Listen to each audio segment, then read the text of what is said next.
All right. Hey, happy Monday, everybody. Welcome to Drag List Live, where we bench race with the world's top drag racers. My name is Bill Pratt. It's great to be with you tonight. And tonight we feature the great Chris Bostick. And we're going to find out all about his pro stock motorcycle efforts. Before we bring Chris in, let's go to John. John, how's it going, sir? But doing great here, Bill, and howdy from Houston, everybody. Please join us on the live chat. I'll take notes and I'll pass your questions and comments along to Bill and Chris. Awesome. Thank you, John. And folks, click the little thumbs up down below. Click the share button. Let your friends know we have Chris Bostick live. And I want to prove it by bringing him in. Chris Bostick, welcome to the show.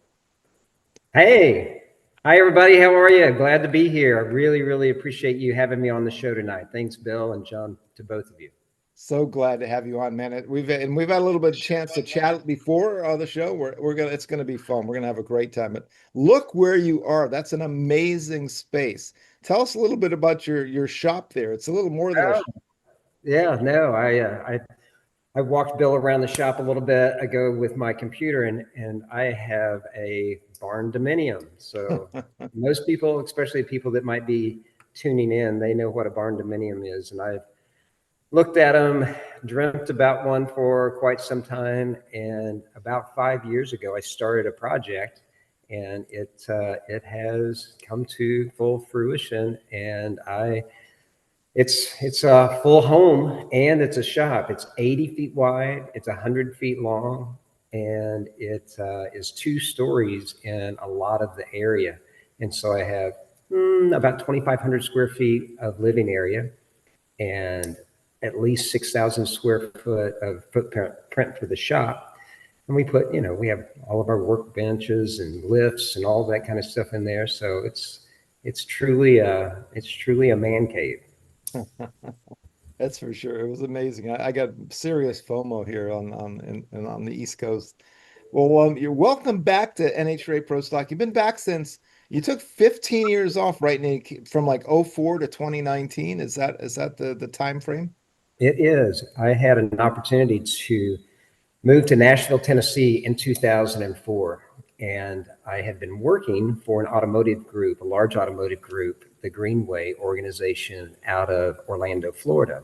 Hmm. And they have 47 dealerships here in the United States and about 6 of them in China. Wow. So I was working in their finance department as one of the finance directors for the organization. And I had an opportunity to become a partner in the first of 3 Kia dealerships here in Nashville, Tennessee. And Wow. within just a couple of years, I ended up owning and being a partner in all 3 of them. But Mr. Carl Atkinson and his business partner, Frank Rodriguez, that owned the group, they told me whenever they gave me the nod and tapped me to come to Nashville, that they could make me a successful man in the automobile business, but they were not going to do it if I continued to ride that silly motorcycle that I was on. And so I had to make a choice. And so in 2004, I literally sold everything. I couldn't even. I'm a horrible spectator. I couldn't even watch it on television.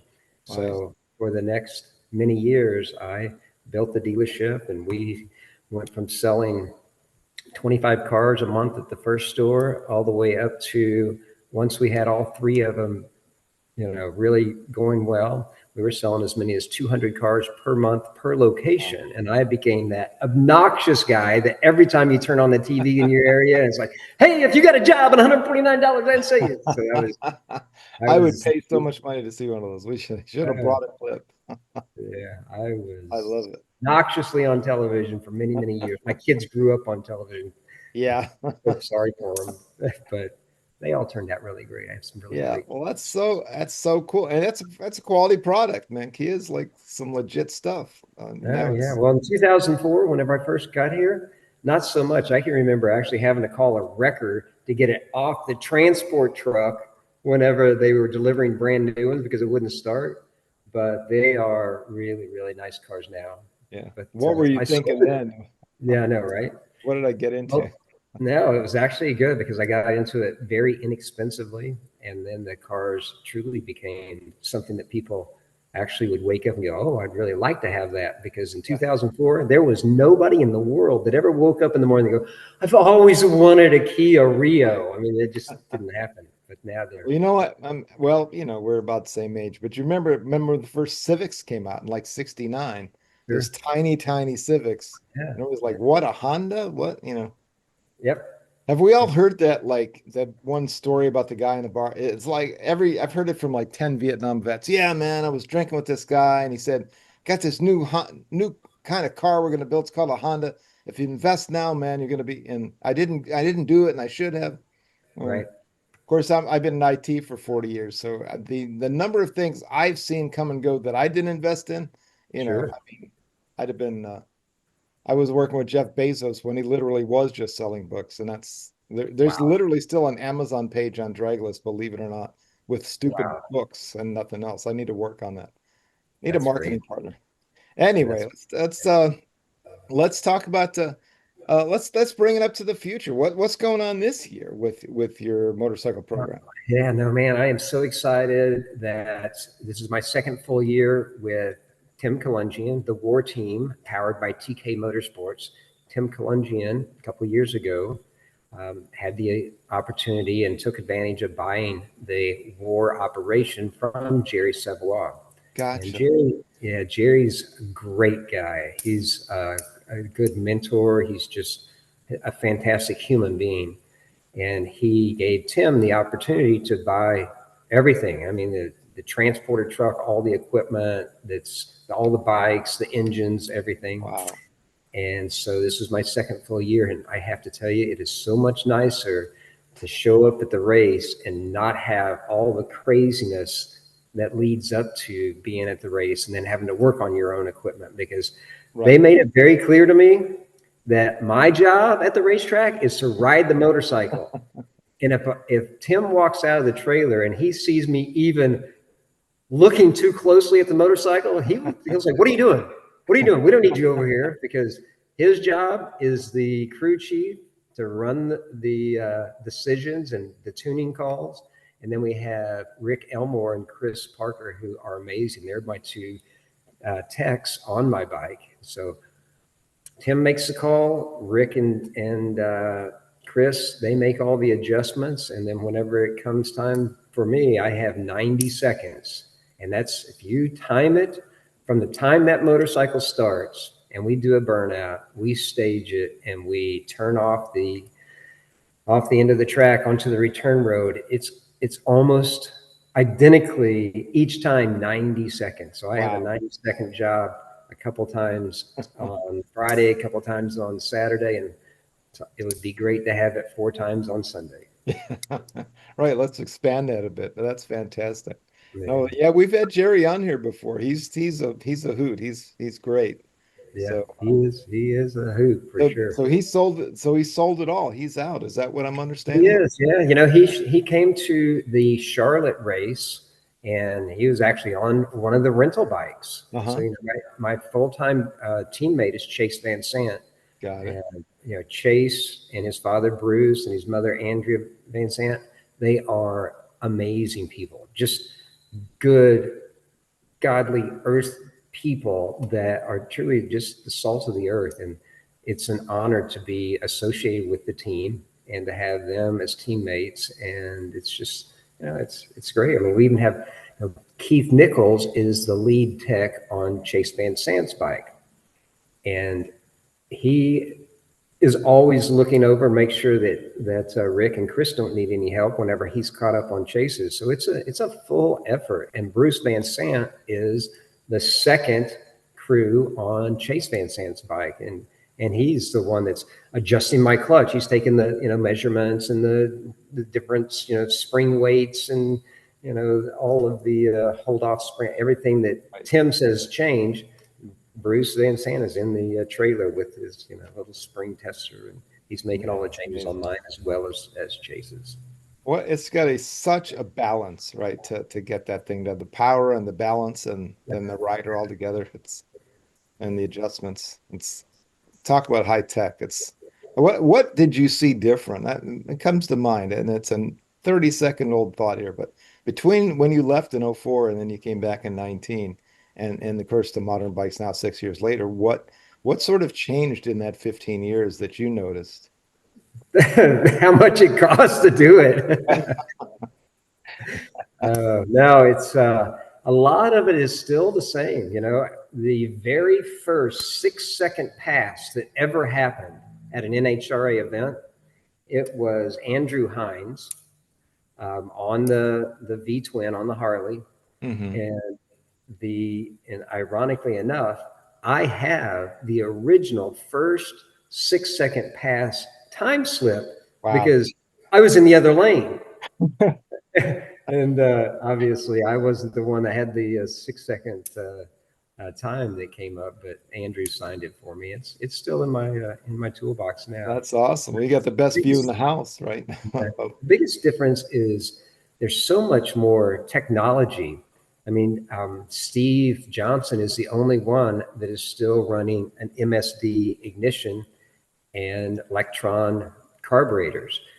Everybody else is running either a Max ECU or a Motec, something like that, Fuel Tech, ignition, computer system with fuel injection. So that's probably the biggest single difference that there is. I mean, there's some motorcycles that are still competitive motorcycles that if they were updated with some of the new equipment, the engines and such, the computers, fuel injection, there's some older bikes out there that could be competitive. I was on a bike that was built years and years ago whenever I first came back.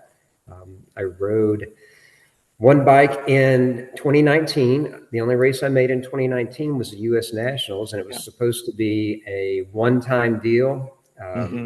Told my girlfriend, wife at the time, Terry, I said, hey, for my birthday, for my 60th birthday, which was in September of 19, I want to give myself a birthday present and see if I can still even ride one of these.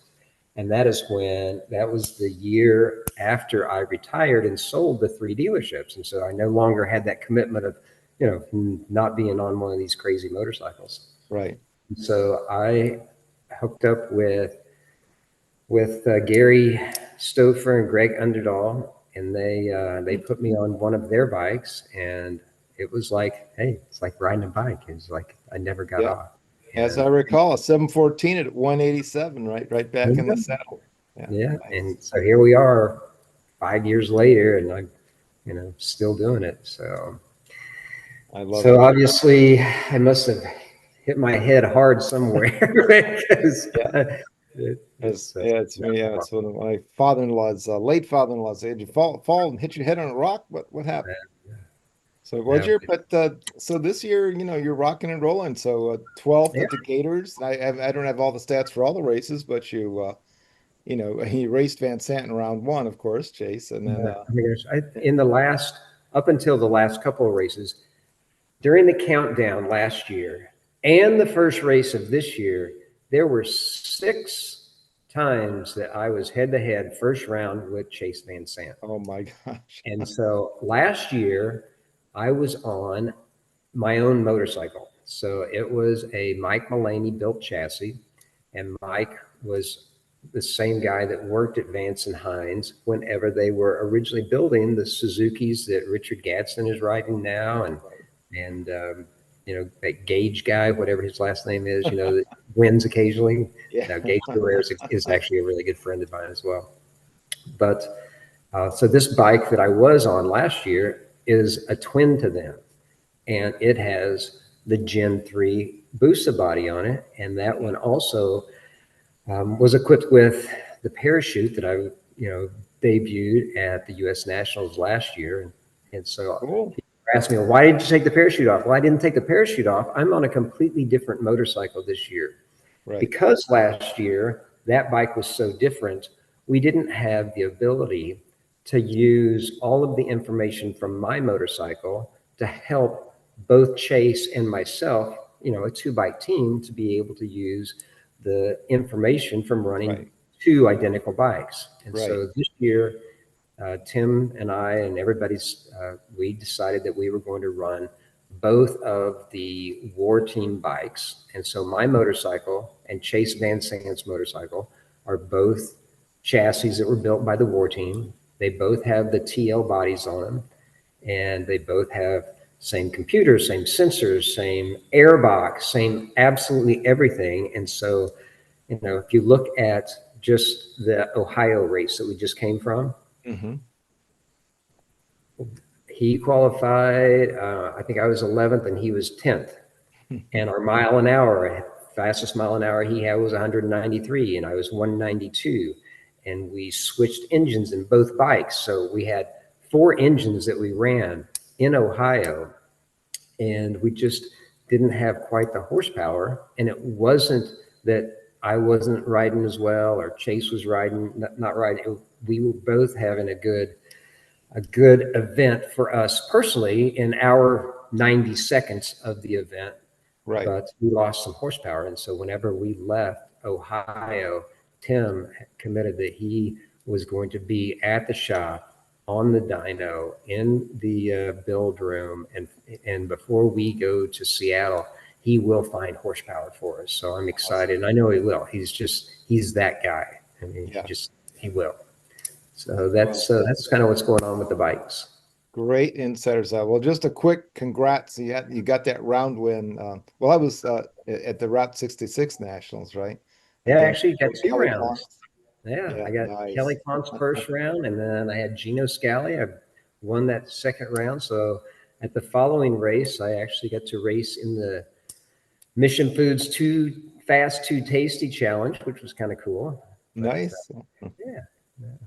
And then a bizarre win at the race against John Hall whenever I didn't make it out of second gear and my transmission broke.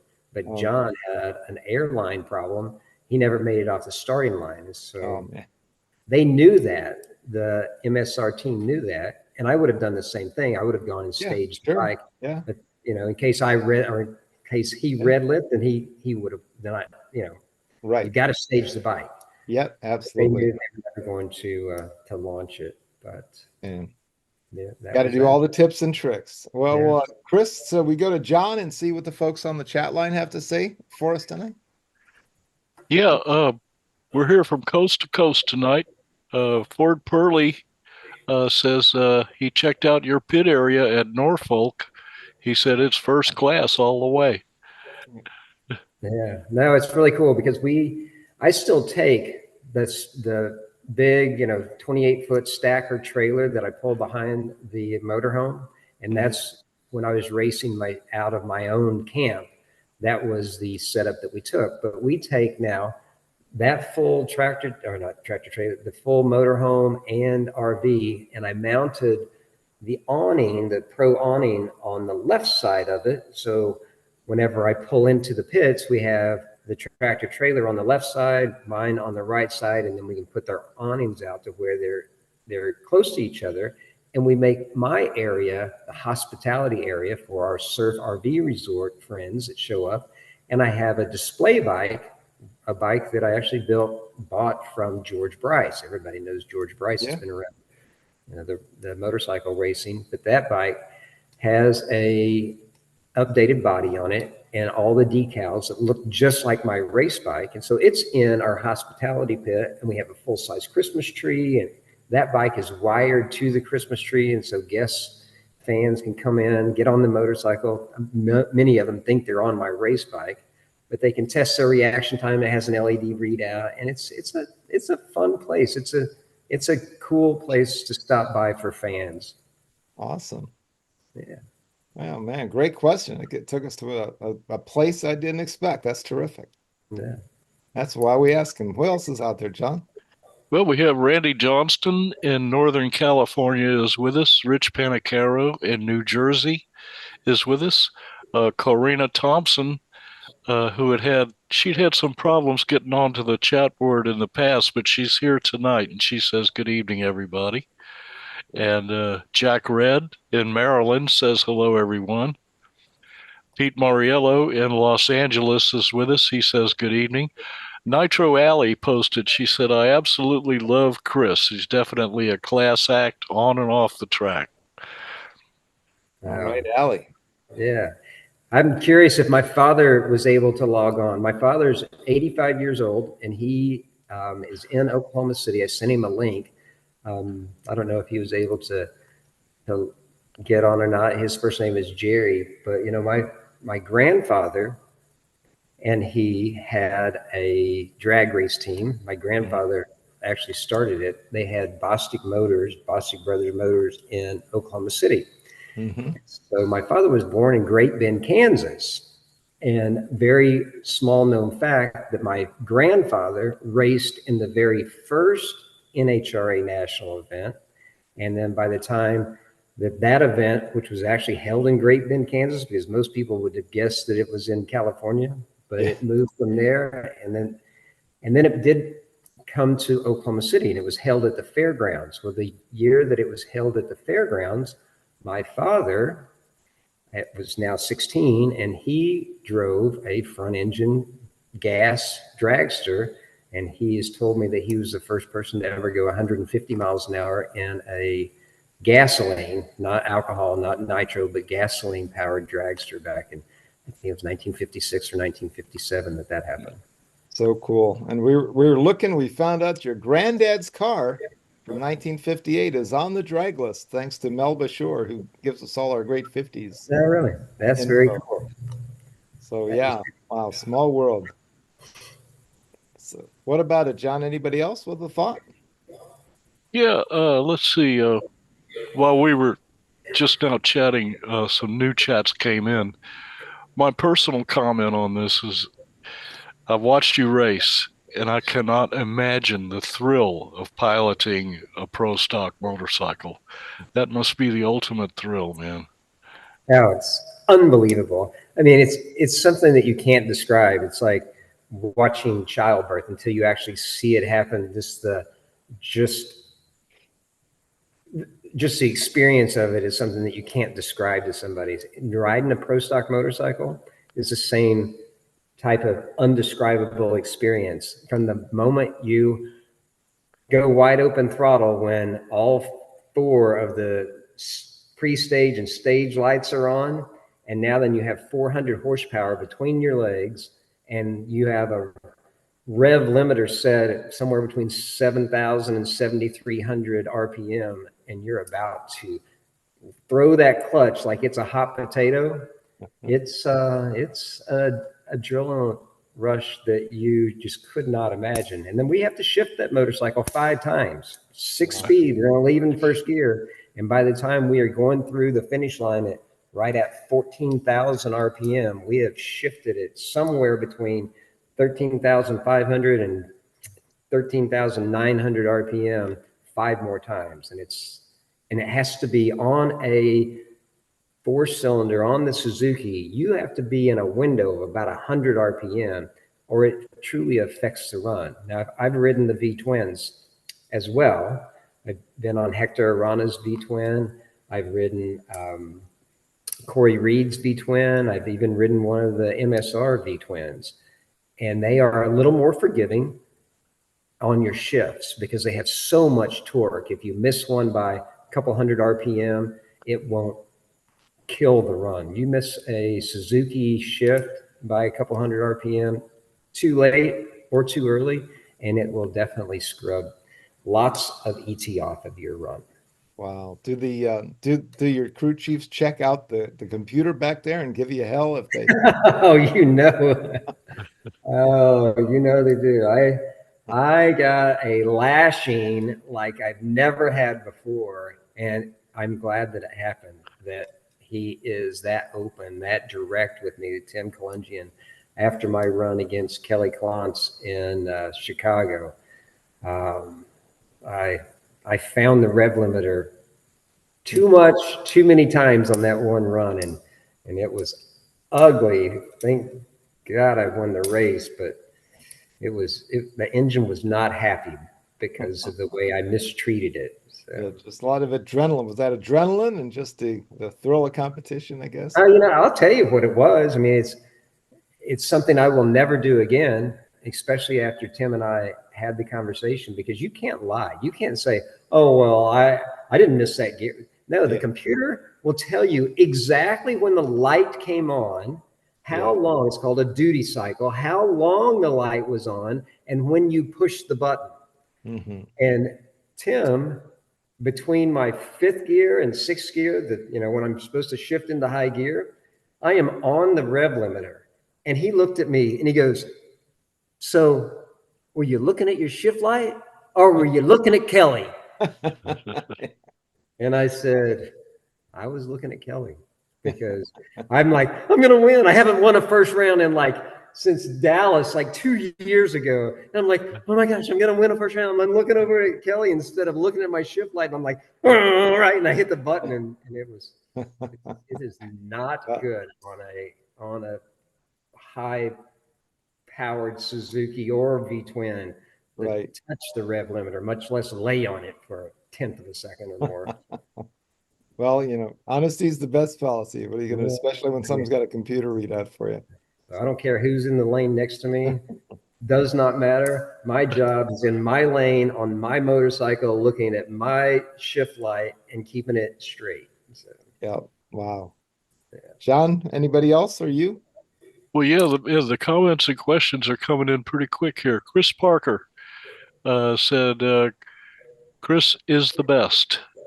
Wow. And Mark Malinsky in New Jersey just checked in with us. He says, good evening, everybody.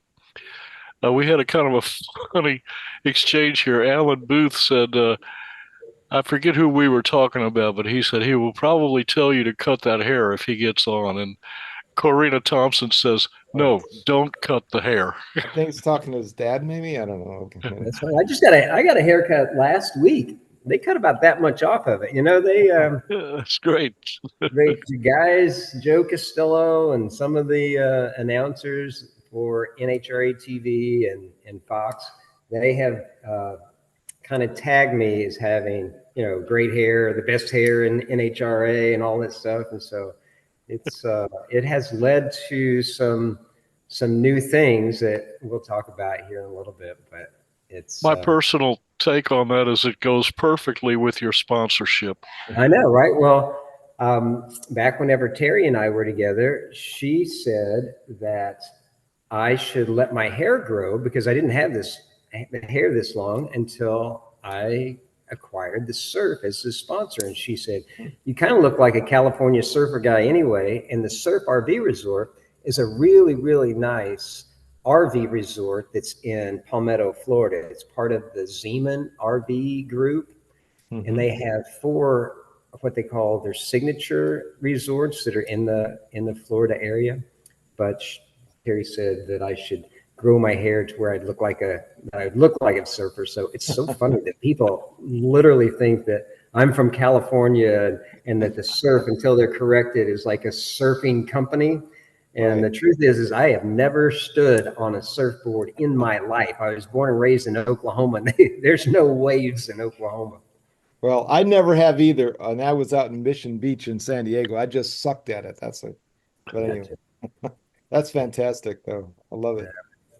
Fun stuff, though.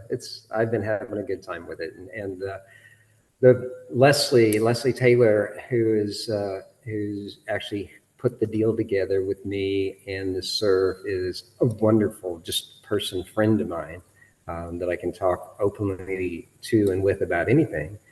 And she's a big supporter of ours, and she loves. As a matter of fact, she's come to she came to 2 national events, and one of them was completely rained out, so she didn't get to see that one when she was there. But she was at Indy last year, so they really like it. That's great. Great to have them there, and thanks to them on behalf of everybody here for their sponsorship and having a cool place to go hang out. Yeah, we appreciate them bringing you to us. John, you said you had some other thoughts going on. Yes, actually, there are some more hair comments. Corina Thompson said, yes, John, who ever heard of a surfer with short hair? She says, I know because I'm from California.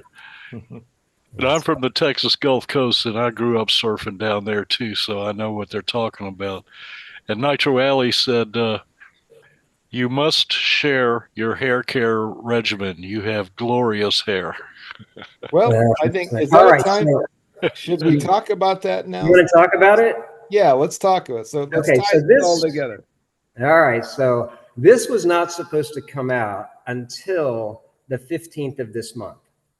On my Facebook, I changed my Facebook, profile picture, and I'm holding something, and it looked like this because you can't read what I'm holding, right? And I said, stay tuned, big announcement coming.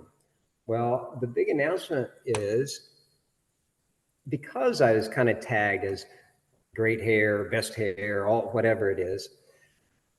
That's all well and good until towards the end of last year, my hair started coming out. I mean, like falling out like a lot in my hairbrush. I could tell, and I could tell that my part was getting wider, and it started to recede more. And hey, it was devastating. And so I contacted a friend of mine here in Nashville that he's third generation of a hair restoration company here. They do everything from wigs to, but I asked him, I said, Chad, is there anything that you can take that literally works? It really works. And it's not just, snake oil.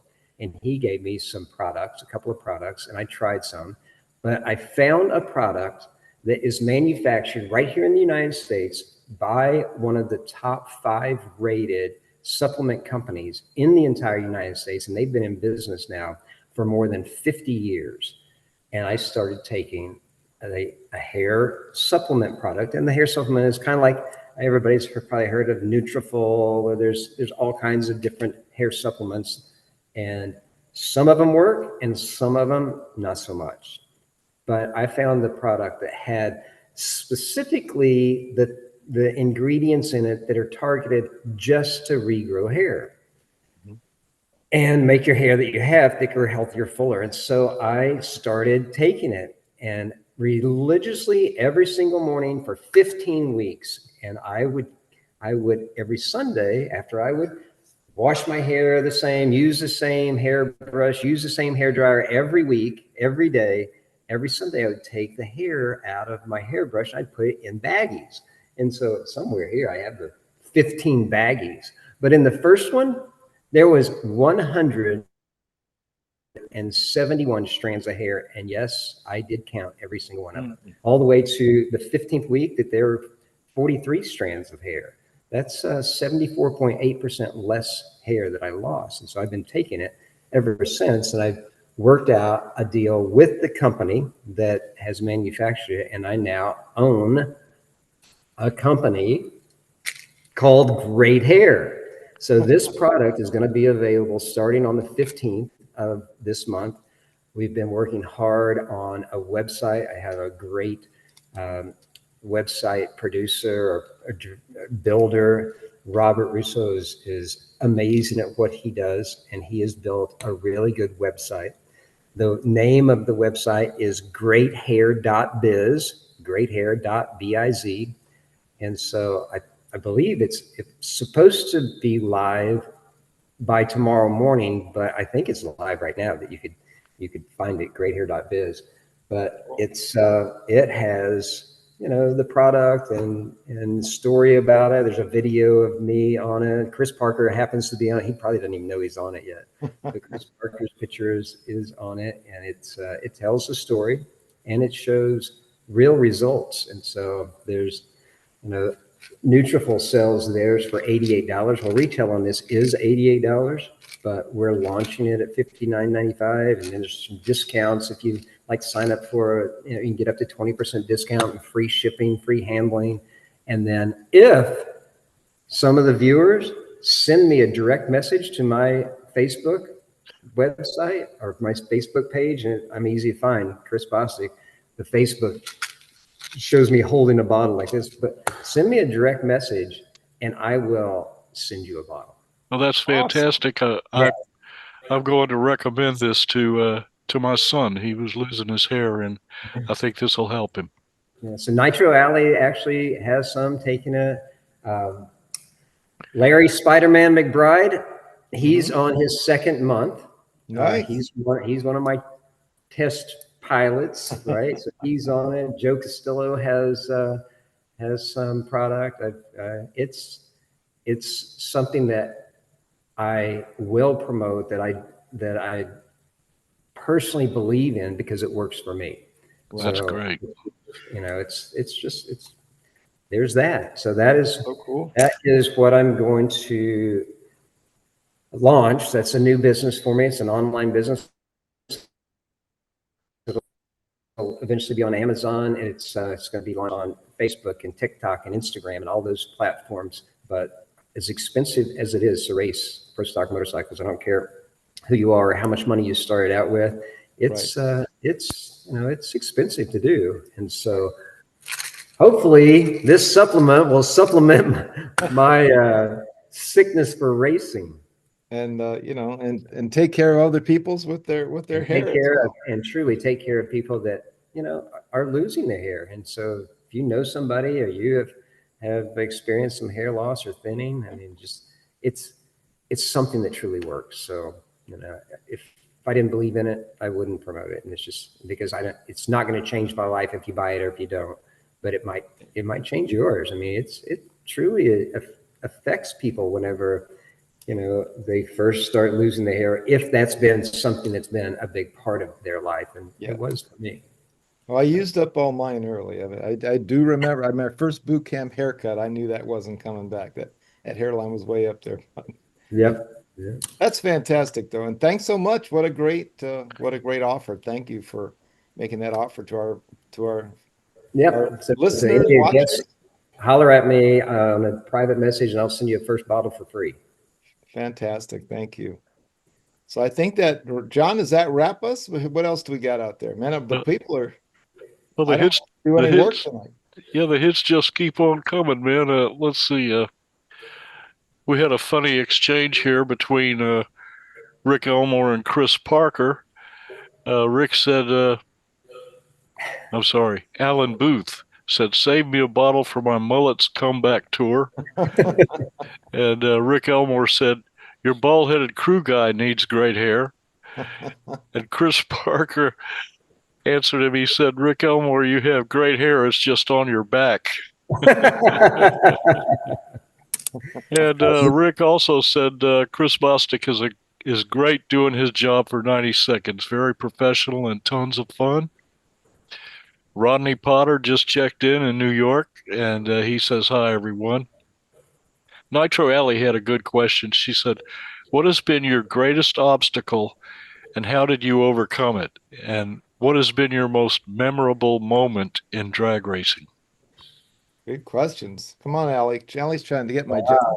Okay, so greatest obstacle. Yeah, I'm going to come back to that one. The most memorable moment was in 2020 in Indianapolis, when I made it to the final round for the very first time. I mean, I was just having a day. It was my day until it turned out that it wasn't. And I just knew it was going to continue.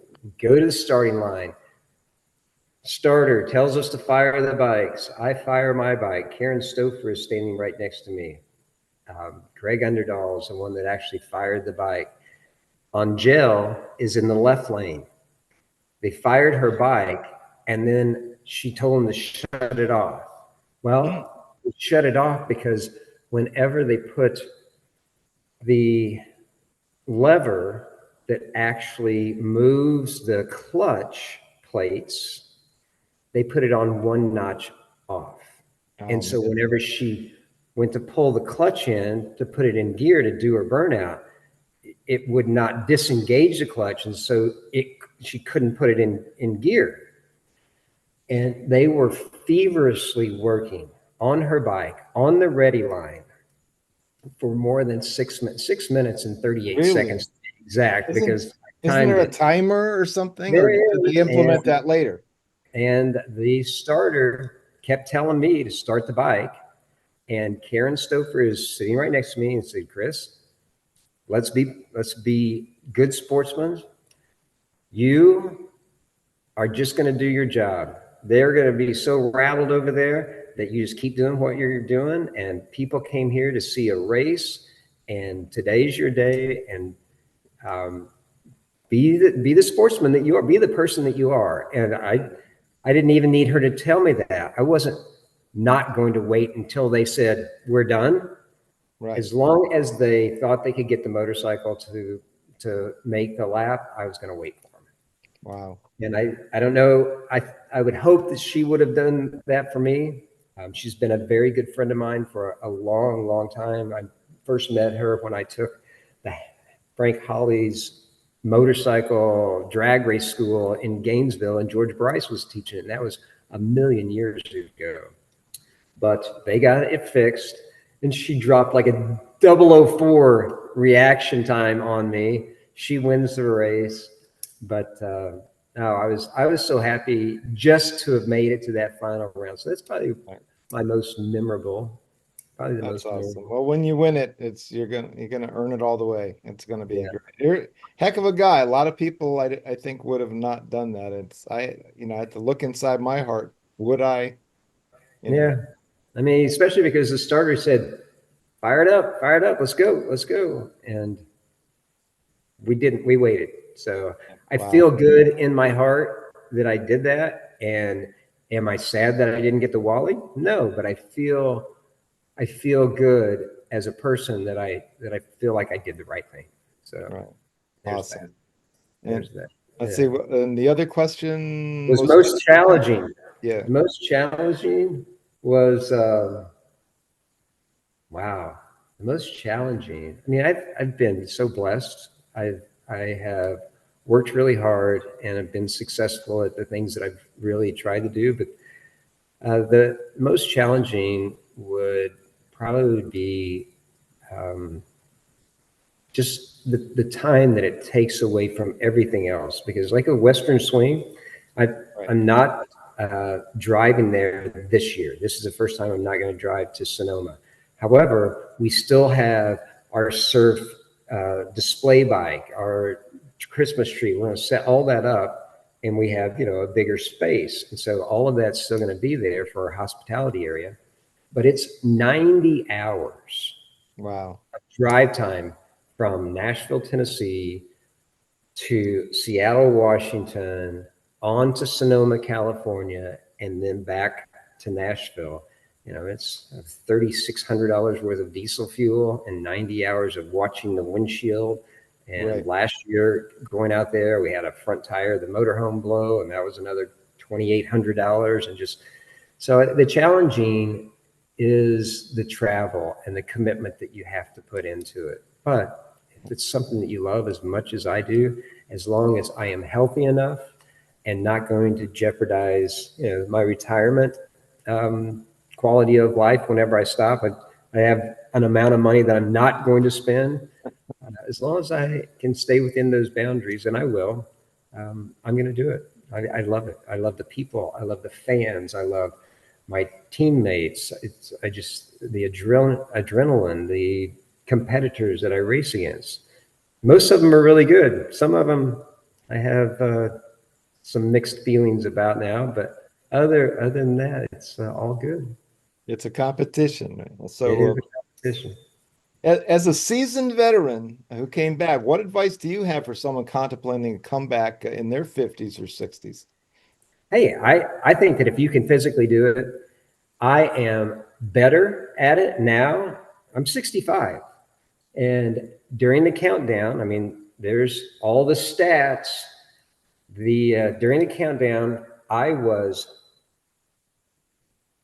third quickest in average reaction time after the end of the countdown. So Chase Van Sant was first, Richard Gadsden was second, and I was third. And Richard and I were like thousands of a second different in the reaction time. And so it's not about, oh, I'm too old, my reaction's not going to be good, or my reflexes are not going to be good. You are actually at an older, more mature, at least for me, stage of your life that I can focus better on it. I can clear my mind of everything else that's going around me. And I know not to look over Kelly Klontz, right? But I know that if I get into trouble, if something happens and you can feel it, I don't care how long you've been off of it, you have internal muscle memory that doesn't go away. And so whenever I feel something that's not right, I know there's an off switch on that throttle and I will turn it off because it's not worth hurting myself or, I have too many years left. So I'm not going to jeopardize that. And so if you are somebody that has done it and wants to come back, by all means, if you can physically, mentally feel like that you can do it, do it. And for those people that are thinking about getting into it, you don't have to spend the crazy amount of money to be competitive. You can take an older pro stock bike that you can buy. You can buy a pro stock motorcycle for a rolling chassis for $20,000 or so. You can build a competitive engine for another 20 or so. So for about $40,000, you can have a motorcycle that you can go to a national event and qualify with. And there's not that many people, as many people. I can remember being at national events that there were 33 people, qualifying for that 16 bike field for the Sunday race. Right. And now sometimes we don't even have a full class. So if it's something that you've ever thought about wanting to get into, come on. I mean, it's fun. It's a whole different platform. You just being at the event is worth putting your bike together, finding a bike and bringing it out and being part of the really big show. I mean, it's the pinnacle of NHRA. Yeah. If you're going to ride motorcycle, I mean, there's a lot of nice venues. There's a lot of different classes that are sanctioning bodies that race motorcycles, and not to take anything away from them, but to be in NHRA, I mean, that's Richard Gadsden, who's one of my very best friends. He has been champion in so many different racing sanctioning bodies and on different types of no wheelie bar bikes and grudge bikes and all those things. And it was his dream. And now then, he's got his first Wally, and to see him win that race, and I'd already loaded up everything in the trailer, and I couldn't even find somebody else's pit bike because it was the final round, right? And I ran the entire return road, ran all the way up to see him up there holding his Wally for the first time. And I got there and he was on the phone with Alexis, and it was emotional, and it's something that even somebody that is that talented, it's a dream come true. So if you have the desire, the want to, hey, you don't know what tomorrow holds, and if you can do it, seize every day. Truly. Man, that's about as good a wrapper for the show as I can think. John, any final thoughts from the fans or from yourself before we have to say farewell to Chris? Yes, we have one final comment that came in from Rich Panicaro. He says, "I can't believe Chris is in his 60s." I'll be 66 in September. Yeah, that's great, man. You look terrific. No, I exercise, I work out. Matter of fact, I got on the scale yesterday morning, and I'm 136.0 pounds in my underwear. Right. And the smaller you are, the more weight they have to add to the bike, but they can add it in places that help you. And so that's why, whenever Tim gets that clutch working right, which he has, my 105 60 foots, 104 60 foots are always at the top of the ladder for that segment of the track. Getting it done, sir. Well, thank you for the tip on great hair, and we wish you the absolute best in Seattle coming up. No, thank you. We'll be rooting for you. Looking forward to it. John, Bill, thank you both very much. Thank you, Chris. Ladies and gentlemen, Chris Bostick, back from his early 2000s, and he's tearing it up in the 2020s. All the best, sir. Congrats on your new business. Thank you to the folks from Surf, and keep on rocking. We'll see you somewhere down the road. Thank you. All right, ladies. We'll say farewell to Chris, folks, and we'll turn it over to JB for this week's JB's Take and the Racer of the Week. John, take it away. Thanks, Bill. My JB's Take this week is a tribute to my musician friends who have passed away during my 54 years as a pro musician. Colin Kennedy, Jeff Warner, Sonny Davis, Brian Bailey, Bubba Frederick, Brian Bockelman, Randolph Arrington, Bob Schulenberg, John Walton, Dennis Walker, Sylvester Murata, Tommy Dardar, Ray Curry, Buzz Nickel, Cindy Peterson, Pee Wee Bowen, Joe Campisi, Marty Maggio, Robert Turner, Mike Simon, Herbie Richter, Peanut Nickel, Danny White, Scott Gamlin, Ronnie Hall, Bruce Soderstrom, Kevin Rath, Mike Gonzalez, Steve Bounds, Ron McLaughlin, Dave Freeman, Andy Quinn, Scott Blair. Each one of y'all occupies a special place in my heart. Your Heavens Band, may you all rock in peace. I love you all. I'm still with Scott Berman and Bill Gibson as the City Kings. We're recording an album. It's good. I've also been contacted by surviving members of the Pee Wee Bowen Band, and we've agreed to play a gig every so often in the future. I look forward to that. Folks, just remember, life is short. There's no way to change what's already happened. What goes around comes around, and there's no way to change that either. Try to make every day count for something good if you can. That is something that you can change. My prayers at this time are with my friends in the Texas Hill Country. Everybody stay safe and well. You are the most important part of this show, and we love you all. It's a great way to spend an hour together on a Monday night. We'll see you all next time. God bless America. Back to you, Bill. Thank you, John. And yeah, my thoughts with the folks in Texas as well. Bless those little girls. Tough, tough thing.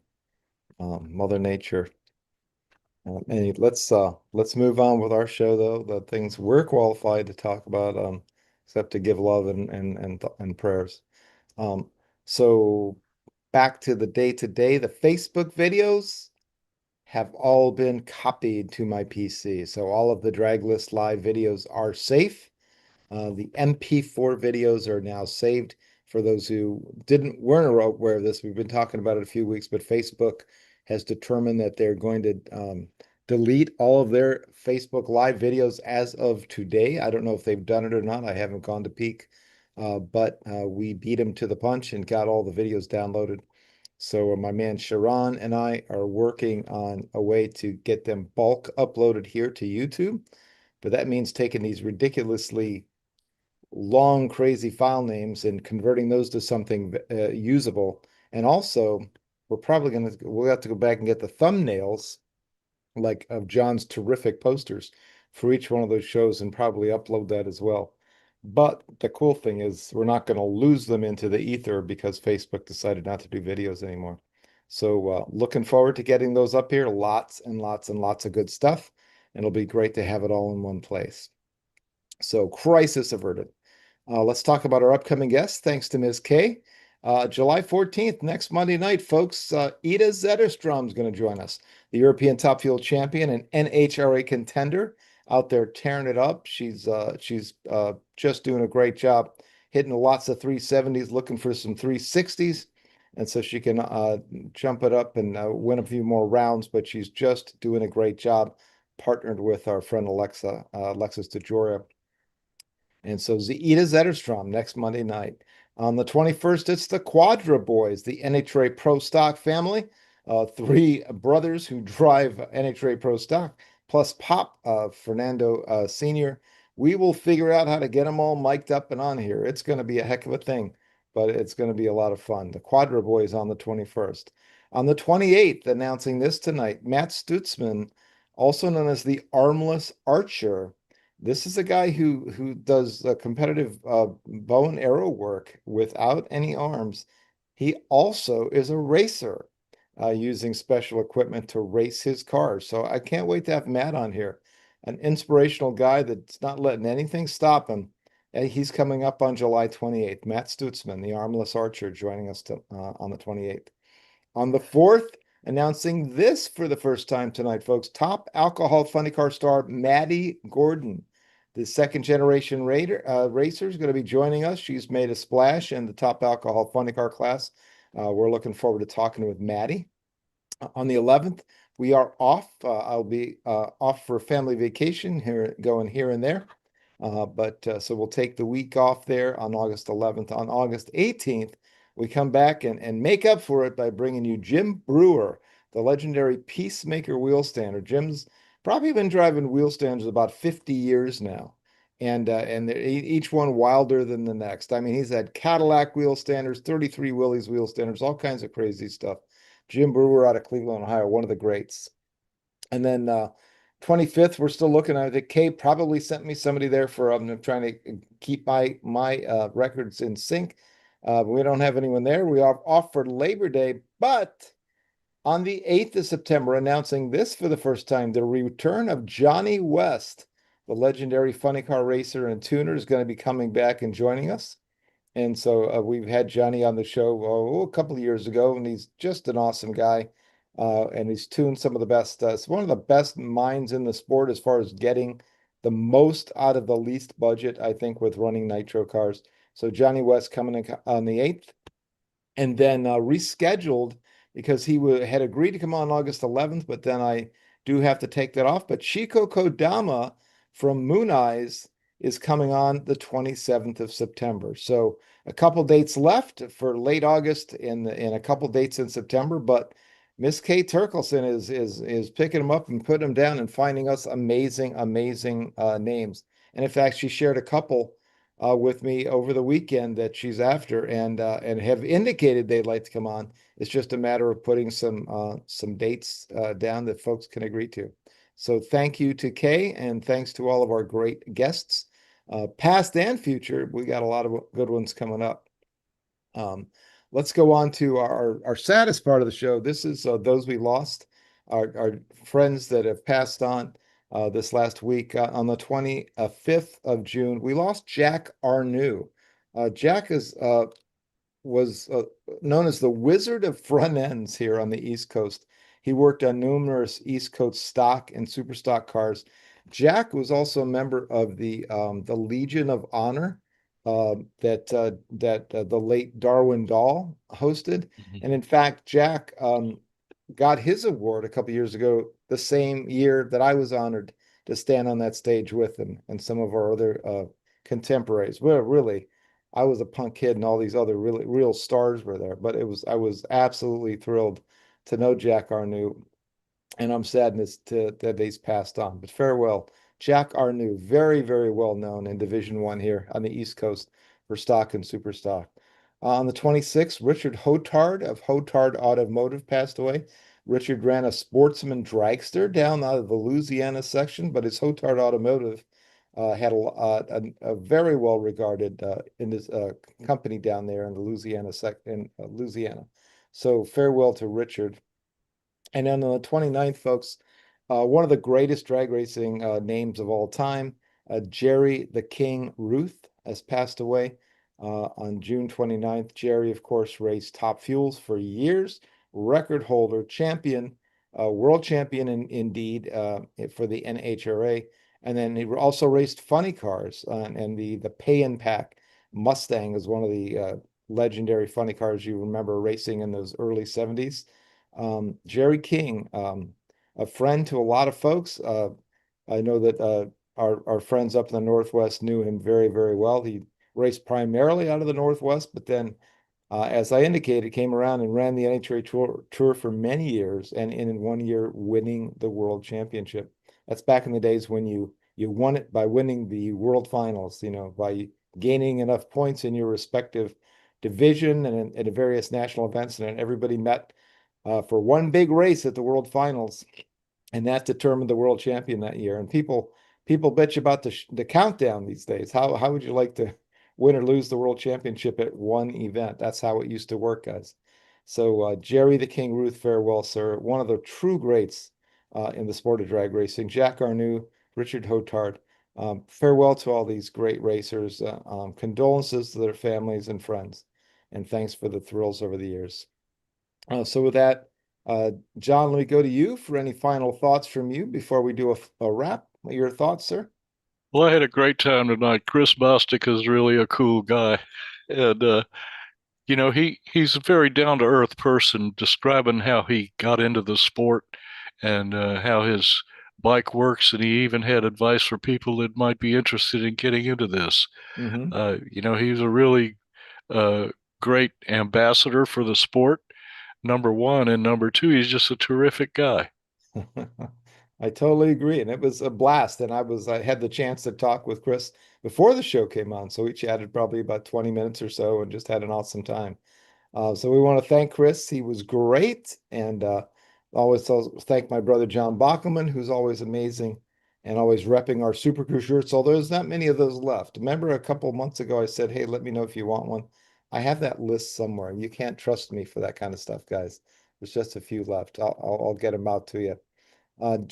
Kay Turkelson, thank you, ma'am. Out there beating the pavement to get us new guests, and she's doing a great job. Plus, she's sort of repping for her friends at the races and doing a cool little social media things for us.